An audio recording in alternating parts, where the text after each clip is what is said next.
Walk down any British high street today and you'll see the same names everywhere. Costa, Greggs, Nando's. But rewind 30 or 40 years and those same streets told a completely different story. There were restaurants your parents saved up for, places that made an ordinary Tuesday feel like Christmas. Chains so beloved that families planned entire car journeys around them. And every single one of them is gone. Some collapsed overnight, others were quietly murdered by corporate owners who cared more about property deals than the food on your plate. A few were killed by scandals so shocking they were wiped from existence. So what actually happened? Join me as I investigate the restaurant chains that vanished from Britain and why no one talks about what really went wrong. Little Chef. If you ever took a road trip in Britain before the 2000s, you knew the drill. Hours on the A-road, kids screaming in the back, and then salvation appeared on the horizon. That cartoon chef logo. That promise of a full English and unlimited coffee refills. Little Chef wasn't just a restaurant, it was a ritual.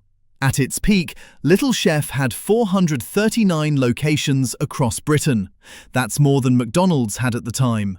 The Olympic breakfast became so famous they created special Jubilee pancakes for the Queen's Silver Jubilee. This wasn't some struggling chain, this was an institution. But here's what the corporate owners never told you.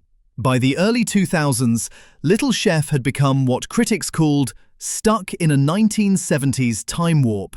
The pastel pink interiors, the neon signs, the laminated menus that hadn't changed in decades. Management knew the brand was dying and did absolutely nothing about it.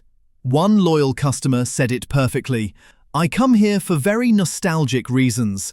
Always slightly disappointed it's not as good as it was when I was 8. That wasn't bad luck, that was deliberate neglect. By 2017, it collapsed into administration. By 2018, every single location was gone. 439 restaurants, thousands of jobs, decades of memories, all sacrificed because the people in charge couldn't be bothered to update a menu. But Little Chef's death wasn't even the most brutal corporate betrayal on British high streets. Burney Inn. Before Little Chef, before McDonald's even arrived in Britain, there was Burney Inn. Picture this: fake Tudor beams, white walls with black oak trim, a menu so reliable you could recite it in your sleep. Prawn cocktail to start, sirloin steak in the middle, Black Forest Gatto to finish. This was fine dining for ordinary people, and at 147 locations, Burney Inn was the largest restaurant chain outside America. Your grandparents probably got engaged at a Burney Inn. Your parents probably celebrated their first anniversary there. The Great British Meal Deal became so iconic that comedians made sketches about it for decades. So what killed it? One word: Whitbread. When the brewing giant bought Burney Inn, they didn't see beloved restaurants. They saw prime real estate. They saw pubs that could sell more beer than steak. In 1995, Whitbread made a decision that erased British dining history. Every single Burney Inn was quietly converted into beefeater pubs. No announcement, no farewell, just a corporate memo and a name change. One observer noted that Burney Inn was simply absorbed into the Whitbread empire, like it never existed. Those Tudor beams? Still there in some locations, but the magic that made families queue for tables on a Saturday night vanished overnight. And speaking of corporate massacres, let me tell you about the chain that was literally eaten by its competitor. Happy Eater. Happy Eater was everything Little Chef wasn't.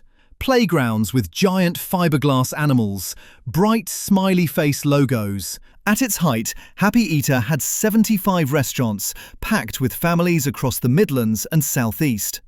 Then Granada Group bought the parent company, and Granada already owned Little Chef.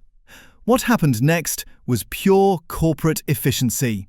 Someone in a boardroom decided Britain didn't need 2 motorway diner chains.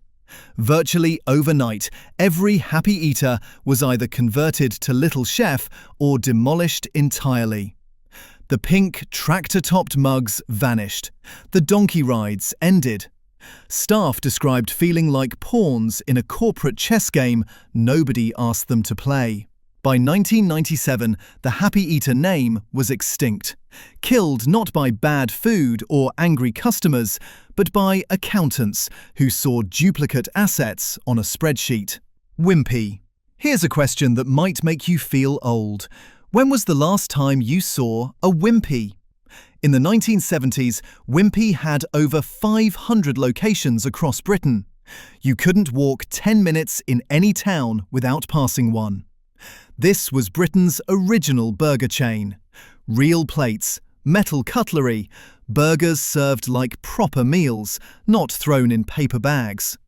Today, about a dozen left, mostly in seaside towns where time moves slower. What happened wasn't dramatic, it was slow suffocation.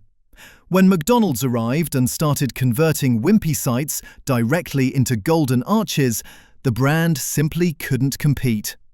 Wimpy's whole identity was being the opposite of American fast food. But that identity became a liability when customers decided they actually wanted fast food. One generation's "there was always a Wimpy on every corner" became the next generation's "wait, that's still open?" Wimpy technically hasn't died, but it's been on life support for 30 years. A ghost brand haunting the high streets where it once dominated. Pizzaland. Before Pizza Hut and Domino's took over, Britain had its own pizza champion. Pizzaland grew to 140 outlets by offering something revolutionary: proper restaurant pizza served tableside with a bit of flash. But Pizzaland made a catastrophic mistake. They launched the "Pizza for a Penny" promotion. Buy one pizza, get the second for 1p. It packed restaurants, it got people talking, and it completely destroyed the business model. Why? Because customers refused to pay full price ever again. They'd wait for coupons, they'd demand deals. The promotion trained an entire generation to see Pizzaland as the cheap option. Management panicked. They expanded into towns too small to support them. They watched margins collapse, and when Whitbread came calling with a buyout offer, they took it. Overnight, every Pizzaland became either a Pizza Hut or a Bella Pasta. The brand that helped Britain fall in love with pizza was erased from existence by a one-penny gimmick that backfired spectacularly. Spudulike. Some restaurant deaths are slow. Spudulike's was brutal. For decades, this chain turned the humble jacket potato into fast food fun. 37 branches serving every topping you could imagine: chili, cheese, beans, tuna, coleslaw. It became so culturally embedded that Harry Enfield's Wayne and Waynetta Slob named their fictional daughter Spudulike. Then came a bitter winter. High street footfall collapsed. Landlords refused to cut rents. In December 2019, Spudulike filed for administration. All 37 stores shut. Nearly 300 staff lost their jobs. The chain that survived 4 decades couldn't survive one bad quarter because landlords valued empty units over working restaurants. Celebrity chef James Martin briefly tried to revive some branches, but even that couldn't last. The jacket potato empire crumbled. BHS Coffee Lounge. This one hurts differently. Proper pot tea in metal teapots. Triangle sandwiches with the crusts cut off. The kind of civilized lunch break that's impossible to find anymore.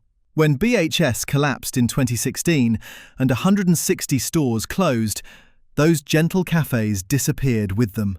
No rescue deal, no buyer, just empty spaces where your nan used to have her Saturday treat. One writer mourned that BHS took our beloved triangle sandwiches and pot of tea from town centres forever. Lions' tea shops. And if you want to understand how far Britain's fallen, consider Lions' tea shops. Starting from a single Piccadilly location, Lions built 200 iconic tea shops across Britain. Uniformed, nippy waitresses, Art Nouveau signage, corner houses with multiple themed dining rooms and live orchestras. This wasn't just eating out, this was an event. But microwaves at home got better, coffee bars got trendier, and by 1981, the last Lions tea shop closed its doors. The nippies went home, the corner houses fell silent, and Britain lost something it never quite replaced. The idea that a cup of tea and a cake could be worth dressing up for. Every one of these chains meant something to someone. A birthday dinner at Burney Inn, a road trip rescue at Little Chef, a teenage date at Pizzaland. The buildings are still there, converted to Costa, turned into betting shops, or just sitting empty, waiting for someone to care. Which one surprised you the most? Drop your experience in the comments, and if you want to watch a video like this one, click the video on the screen. Thanks for watching.